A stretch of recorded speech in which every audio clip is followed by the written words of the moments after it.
अस्सलाम वालेकुम दोस्तों, क्या हाल है? ठीक है सब। ये मेरा छोटा सा व्लॉग है जिसमें मैं आपको चेक करवा रहा हूँ। ये नज़दीक करें कैमरा जी।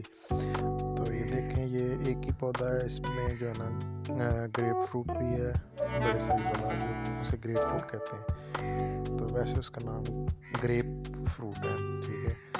तो ये देखें माशाल्लाह, इसका एक अपना टेस्ट है। तो ये साथ ही एक ही पौधे पे जो है ना शक्करी है। तो क्या ही बात है। और ये देखें, अभी मैं आपको शक्करी चेक करवाने लगा हूँ।